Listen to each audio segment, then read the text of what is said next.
I'm making this video to illustrate how righteousness works.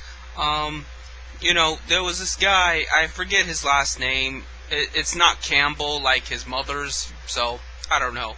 But essentially, this guy named Nathan, who I thought was my friend, stabbed me in the back and essentially said that moderators can do whatever the fuck they want to whoever the fuck they want, and that it's of no consequence. Even to the point that he thinks that they own what I personally write. And I'm keeping to the fact that I own the internet because, of all the labor I do, and if they can claim they own the internet, then I'm going to claim I do. If they can claim, they haven't claimed they own the internet, but they've claimed they've owned their websites. So, and where did they get that idea? What is ownership? So I'm going to claim ownership of the entire internet, and they better respect that. So, back to my point. My point is that, Nathan went off on this tangent, and to my knowledge, we were friends. I never said anything bad to him. I really don't pay much attention to my friends on Facebook or anywhere else. I typically let them be and do their thing, and I do my thing, Occasionally, we chit-chat, I say how's... I check up on his profile, and if he's had a bad day, I'll be like, well, I'm sorry to hear that, or I send him a funny picture, things like that. I stay on a distance between people. I tend to be a loner, so I just kind of do my thing, and occasionally I say hi, I try to be friendly, So, apparently that wasn't enough. Being a well-meaning acquaintance was not enough. And this guy goes off and says that shit. And, I did something very unusual. Not something that's been done in years. It's a long-forgotten troll technique that has been lost in the age of technology and steel and lightning. It is telling your mommy on you. Yes, because he has his mother on his Facebook, so I told his mommy on him about how he's being a racist and a bully online, and she should ground him or something. I don't know if she's actually going to. I don't know if she's going to bitch at him. She might even bitch at me, not that I particularly care. The point is I embarrassed him and his mother. So, that's the point of being righteous. The point is, he is a scumbag, and he's not going to get away with it. I'm going to do whatever I can to make him blush in the face and make him regret the day he turned on me. Because to my knowledge, we were on good terms. But as soon as you cross that line, I'm going to latch on to your ankle like a fucking pit bull. And I see no better reason than for you to sympathize with moderators, which are nothing but rapists and murderers. So, fuck you. And when I reached out to my Bible for solace, and I looked, I just find a random passage to look into because I let God tell me how to bring clarity to my emotions, to bring clarity to the situation. I am referred to Job chapter 19 throughout verse 2 and 29, a little bit of chapter 18. I'm not used to this preaching thing. I'm not used to giving sermons. I'm not used to talking about religion. It's not my forte. But the longer I live, the more apparent it becomes that maybe I should. Because, this isn't going to go away. Evil beings like Nathan or the moderators or Satan, if you want to call it, is not going to go away unless you make it go away, unless you rebuke it. So, what Jobs talks about is how this really good man is challenged by the devil that he will lose his faith in God if some bad stuff befalls him. And so God accepts that challenge and lets the devil have his way with him, but God makes a rule that Job cannot die. Job is not to be killed, only to be his faith to be tested. And so he kills his livestock, he has his friends turn their back on him, he infests his face with boils, pretty nasty shit. Now mind you, to the typical slack-jawed yokel, this suggests that God is a betting man and just doesn't give a shit about you.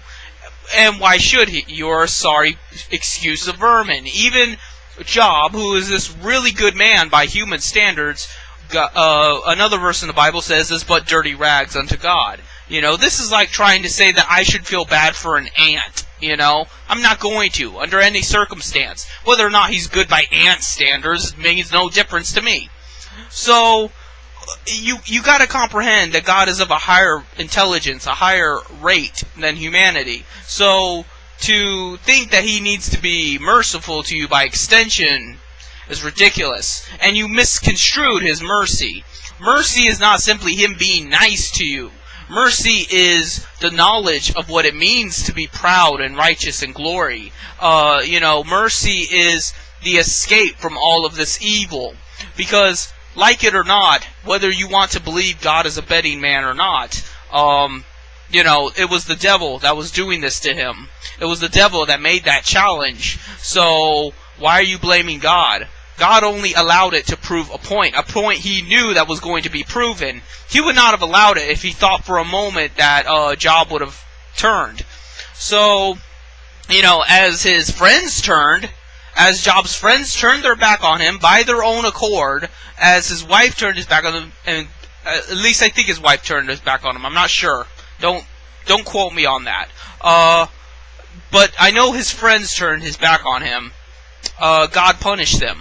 God said unto them that they are cursed. I'm paraphrasing here, but essentially that, Job kept his faith, and they didn't keep their faith in Job. So fuck them, And that's the way it should be.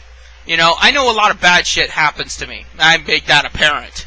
But it has helped given me a deeper wisdom in life than most people will ever have. And unfortunately, it's not something that's well shared. It's something I have to endure by myself. So in a lot of ways, I can relate to Job as a righteous and wonderful man who has to go through a lot of bullshit to prove a point.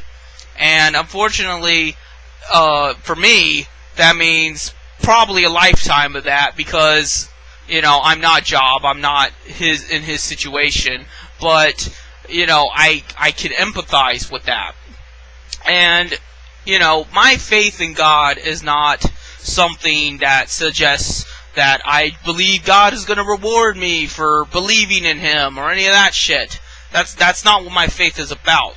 And people are going to disagree with me on that, but who cares, My faith is that God is righteous and that God is observing, waiting patiently for the right opportunity and will strike down all those that made my life the hell that it is. And that will be my reward. My reward will be vengeance. My reward will be the blood of my enemies on my hands. That will be my gift. My gift will be a fucking eternal rope that never ends, that I can hang them on with like a noose. That'll be my fucking reward. I believe that everybody's reward will be different, and that it is something, what's the word I'm going for? Like, it's an abstract. Heaven is not like just some place you go and you see your family and everybody's getting along and playing poker. That's not heaven. Heaven is in the presence of God. And this place is not in God. This place does not have God's presence, and that is why it is bullshit. And obviously hell clearly doesn't have God's presence. And there's something that needs to be said. A lot of people blame God for all the travesties that befall human beings, because if God is in charge of this world, why does He allow bad things to happen?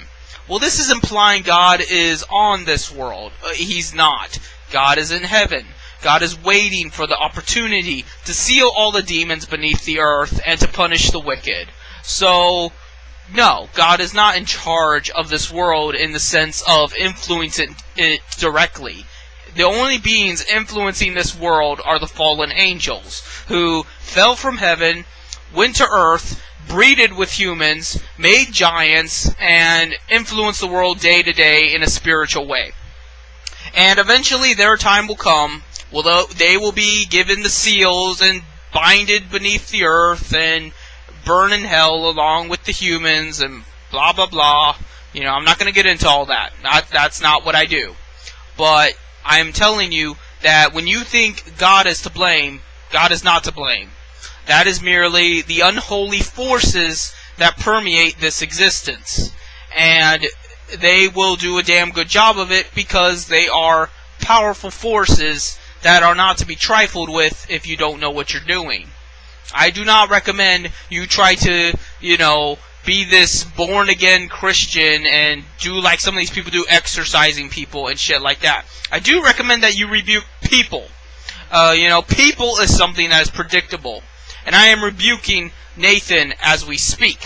And he has seen my wrath firsthand. Maybe someday I will be in a position to rebuke demons from people and maybe change their lives for the better. But for right now, I'm content with just being human and just dealing with things on a human basis. And being the spirit of vengeance. That is what I refer to myself as. The spirit of vengeance. That's it.